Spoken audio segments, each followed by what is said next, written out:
Hello viewers, நான் சத்யா. இன்றைக்கி என்ன வீடியோ பார்க்க போகிறேன்னா, ஹோட்டல் ஸ்டைலில் எக் கறி எப்படி செய்யலான்னு பார்க்கலாம். கடாயில் வெங்காயம்,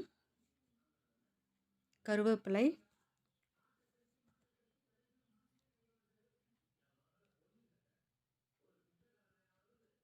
சேர்த்து வெங்காயம் வதங்குற அளவுக்கு ஆயில் சேர்த்து ஃப்ரை பண்ணிக்கலாம்.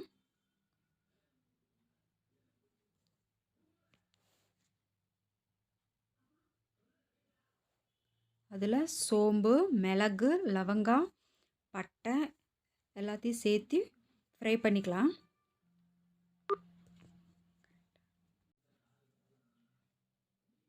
அதில் இஞ்சி பூண்டு சேர்த்து வெங்காயம் பொன்னிறமாக வர அளவுக்கு வதக்கிக்கலாம்.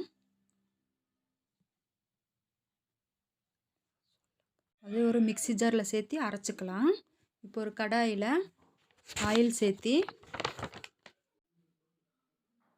1/2 ஸ்பூன் சோம்பு சேர்த்துக்கலாம்.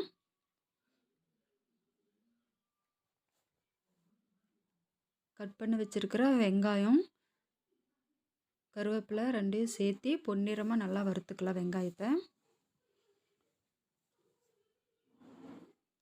இப்போ நம்ம அரைச்சி வச்சுருக்கிற வெங்காய பேஸ்ட்டை சேர்த்து நல்லா வதக்கணும்.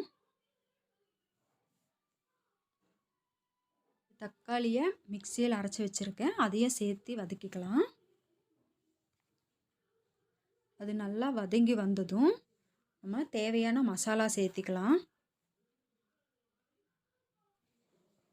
மிளகாய்த்தூள் 1 ஸ்பூன், மல்லித்தூள், மஞ்சள் தூள் கொஞ்சமாக, கரம் மசாலா எல்லாம் சேர்த்து பச்சை வாசனை போகிற அளவுக்கு நல்லா வதக்கிக்கலாம்.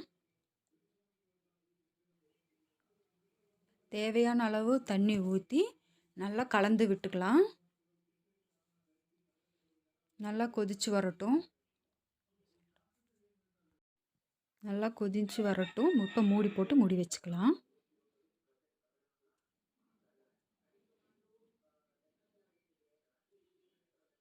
நல்லா கொதி வந்ததும் குழம்புக்கு தேவையான உப்பு சேர்த்திக்கலாம்.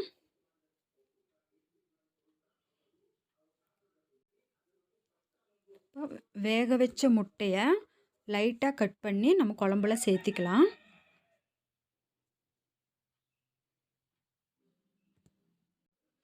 இதில் முட்டைக்கு பதிலாக சோயாபீன், பன்னீர், உருளைக்கிழங்கு, பட்டாணி எதில் செஞ்சாலும் நல்லாயிருக்கும். இப்போ முட்டையோட மசாலா நல்லா இறங்கட்டும், மூடி வச்சுக்கலாம். நான் 1 கப் தேங்காய் பால் எடுத்து வச்சுருக்கேன், அதையே சேர்த்துக்கிறேன்.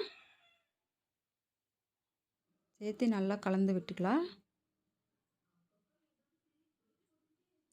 தேங்காய் பால் ஜாஸ்தி கொதிக்கக்கூடாது, ஒரு 1 நிமிஷம் கொதிச்சா போதும்.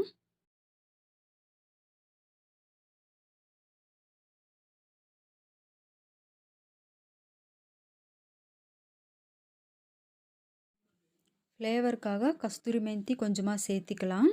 இந்த டிஷ் இட்லி, தோசை, சப்பாத்தி, பரோட்டாக்கெல்லாம் நல்லா இருக்கும். ட்ரை பண்ணி பாருங்கள். தேங்க்ஸ் ஃபார் வாட்சிங். நான் சத்யா.